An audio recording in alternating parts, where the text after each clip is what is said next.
Welcome to the Weekday Report for Wednesday, June 25th. I'm Joe Potente. Here's a brief look at the news.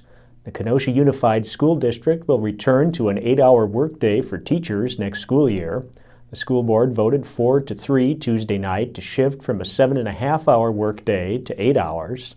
District administration recommended the change, saying the additional time will allow improved supervision of students before and after the school day and more time for planning and collaboration among teachers. The district started this past school with an 8-hour day, but shifted back to 7.5 hours mid-year after the board adopted new union contracts. Until this year, teachers had worked a 7.5-hour day for at least 2 decades. All but one of 28 speakers at a Tuesday public hearing spoke out in favor of Summers incorporating as a village. The state-run 6-hour hearing at the town hall was a required part of the incorporation process. Proponents, including Parish Chairman Virgil Gentz, said while incorporation isn't possible for his smaller town, it's imperative for Summers to take advantage of development opportunities along I-94. The only opponent was Ron Grimes, a Summers resident who said the town can't afford to provide the services required of villages. Later Tuesday, the town board adjourned without taking action on hiring its top candidate for fire chief. The board met in closed session for about 90 minutes to discuss a compensation package for Guy Santelli.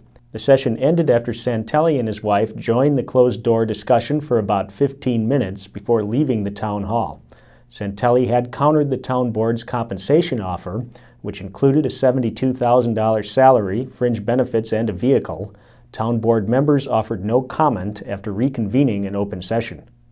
A Kenosha man is charged with reckless homicide after police say he provided the drugs someone used to fatally overdose in September.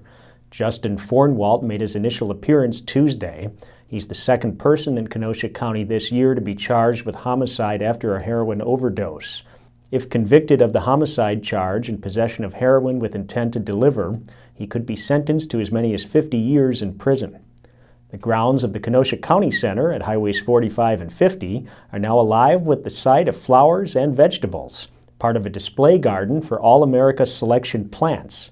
Over the last 2 weeks, the UW Extension volunteer gardeners have been hard at work, assembling and mulching the beds on the north side of the building. Over the winter, consumer horticulture educator Jean Helinski Christensen applied for display garden status with All-America selections, and the county's application was accepted and announced in February. A Racine rider prevailed in an annual tradition Tuesday night at the Washington Park Velodrome. Jeremy Reeves has the story. Riders zip along the track during the 36th annual Bill Schulte Memorial Junior Trophy race on Tuesday night at the Washington Park Velodrome. Jake Schilling, a senior-to-be at Racine Horlick, won the 30-lap points race in his final year of eligibility. He lapped the 13-rider field and tallied 39 points. His Team Mac Racing teammates, Sam Cabalterra and Josh Schilling, Jake's younger brother, finished second and third with 18 and 13 points. Jeremy Reeves, Kenosha News. What's trending today? The Kenosha Unified School District is moving its annual Festival of Arts and Flowers from its longtime home at Lincoln Park. The event, now called the Summer Student Art Show, will be part of the Kenosha Art Fair at the Kenosha Public Museum. What do you think of the change? Tell us on our Facebook page. Up next is David Marin with a sports take.